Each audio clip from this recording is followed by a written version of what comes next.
King 5 News at 10:30 starts now. Over a 10-year period, the state collects $10 billion to put toward transportation funding. A quarter of that money comes from the gas tax, and about 10% comes from licenses, permits, and fees, including car tabs. Well, now some lawmakers believe that drivers should pay more when they renew their car tabs to help the state with its transportation woes. King 5's Joe Fryer takes a closer look. This car we use for longer distance driving. It's not a car museum, but Rob Greenlee's driveway does shine a small light on the automobile's evolution. Gas-powered, electric, and hybrid. He owns 3 very different cars and already pays about $500 total each year to renew all his car tabs. It's pretty expensive. He realizes it could soon jump by hundreds more. Seems a little expensive to me.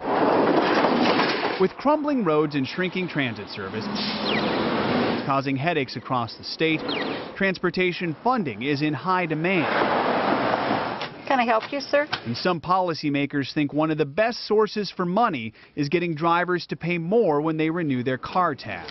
$69.75. Yeah, I just think it's going to drive a lot of people out of their cars that maybe can't afford to have a car. Until the year 2000, drivers did pay more thanks to something called the Motor Vehicle Excise Tax, or MVET. This is obviously a very exciting night. But then voters got rid of the tax by approving a Tim Eyman-backed initiative, putting a huge dent in funding for roads and transit.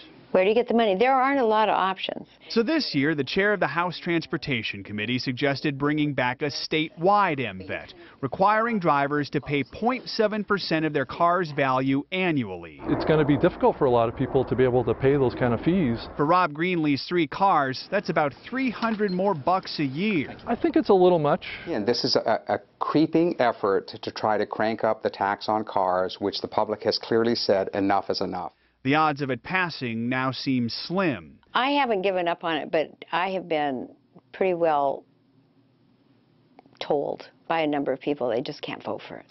Still, lawmakers could give local governments some options for raising car tabs. The state system for funding transit and roads is broken. In fact, a coalition of King County leaders has asked lawmakers for permission to charge an MVET as high as 1.5%. Oh, wow. Okay. That would cost Greenlee an extra $600 a year for all 3 cars. And the key for me is that voters will be asked on all of these. State Representative Marco Lias is pushing for some of these local options. I think coming up with proposals that go to the voters is a good check and balance on making sure we're spending public dollars wisely. But would voters even approve such a thing? In 2011, Seattle voters rejected a $60 hike in car tab fees. Rob Johnson with the Transportation Choices Coalition argues that fee was too regressive. You're paying $60 for your 1984 Honda Civic like your next door neighbor is paying $60 for their new model Lexus. He thinks an MVET tied to car values would stand a better chance. You know, I think we've got a really good track record in King County of supporting local transportation funds to pay for transit service. It's got a range of about 75 miles. For Rob Greenlee, all of this is on top of the $100 electric car fee he just started paying. It's one of the early hybrids. And possibly a $75 hybrid fee now being considered by lawmakers. So are we offering a disincentive for people to get off of oil and gasoline? He understands drivers probably do need to pay more for their car tabs to keep the roads in working order, but he wants to be smart about how it's done. Our investment in what we're going to spend the money on really needs to get crisp and clear, and everybody needs to buy off on it. In Seattle, Joe Fryer, King 5 News.